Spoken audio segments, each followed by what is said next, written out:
ফল বন্ধুরা যারা খেতে চান না তারা ডাইরেক্ট কী করবেন, একদম জুস করে গিলে গিলে খেয়ে ফেলবেন। তো আমি দুষ্টামি করে বললাম, কেউ আবার এরকম ভাববেন না।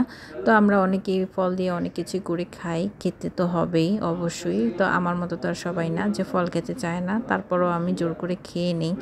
তো যাই হোক, পুষ্টির দরকার আছে, সব কিছুর দরকার আছে। তো আজকে এই আমার চমৎকার রান্নার সব ভিডিও আমি আপনাদের সাথে শেয়ার করব বন্ধুরা, যারা যেখান থেকে দেখছেন। আর এই যে দেখছেন চিংড়ি মাছটা আমি খুব সুন্দর করে ভুনা ভুনা করে নিয়েছি। তো আজকে আমি আমার শাশুড়ির কিছু রান্না শেয়ার করব। তো বন্ধুরা, আপনারা অনেকেই আছেন আমার শাশুড়ি আর আমাকে নিয়ে পড়ে থাকেন। তো তাদের জন্য আজকের এই ভিডিওটা। আসলে শাশুড়িকে ভালো জানা এটা কোনো খারাপ কিছু না। আর শাশুড়ি মায়ের রান্না আমরা ভীষণ পছন্দ করি। আর এই আমার শাশুড়ি মা হাতে মেখে দিচ্ছে আর সরিষার তেল দিয়ে মাছগুলি মেখে নিচ্ছে। পুঁটি মাছ আর সিম দিয়ে হাতে মেখে রান্না করবে। তো এই ভিডিওটা আসলে আমি অনেকবারই শেয়ার করেছি, তো আজকে আর তেমন একটা বলবো না। তো মোটামুটি আপনারা জানেন যে আমার শাশুড়ি মা যেভাবে হাতে মেখে রান্না করে। আর এই মাছগুলি বাজার থেকে কেটে এনেছে। আবার বলবেন যে শাশুড়ি মা কেটেছে, এগুলি শাশুড়ি মা কাটে নাই, অ্যাকচুয়ালি বাজার থেকে কেটে আনা হয়েছে। আর মা শুধু ক্লিন করে এই মাছগুলি হাতে মেখে নিয়েছে। আবার ভাববেন না যে আমি কিছু করি নাই। হ্যাঁ, আমি অন্যান্য রান্না করেছি, সেখানে ছিল আরও অনেক রান্না।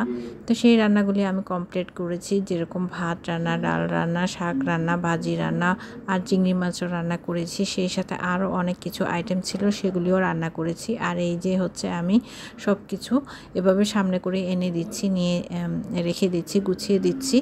এই বন্ধুরা। আর যারা যেখান থেকে দেখছেন অবশ্যই বেশি বেশি করে কমেন্ট করবেন। আর কমেন্ট করলেই তো আমার ভালো লাগে, যে কমেন্টের উত্তরগুলো নিয়ে আমি ভিডিওগুলো বানাই। আমার কাছে খুবই ভালো লাগে।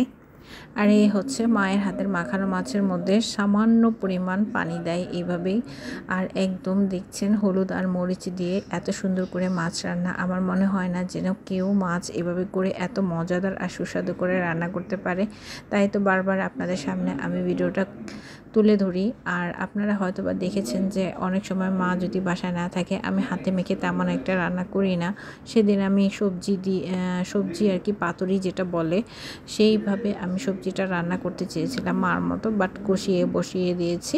তো যাই হোক, আমি তেমন একটা মজার লাগে না আমার কাছে, আমার হাতেরটাই আমার মজা লাগে না। তো মায়ের হাতেরটা তো আমি তৃপ্তি করে খাই, আমি সবসময় আপনাদেরকে বলি। অ্যাকচুয়ালি আপনারা আবার অনেকে ভাবতে পারেন আপু হয়তো বা কামচোরা, এই কারণে হয়তো বা শাশুড়িকে পামপট্টি দিয়ে রান্নাবান্না করাচ্ছে, এরকমটা ভাববেন না।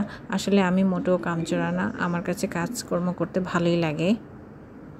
বরঞ্চ যারা কামচোরামি করবে তারা তো কখনো মাছ কাটা শিখবে না, মাছ ধোয়া শিখবে না, কোনো কিছুই শিখবে না। তারা শুধু বসে বসে খাবে আর অন্যের আশায় বসে থাকবে, এই তো কাজ তাদের।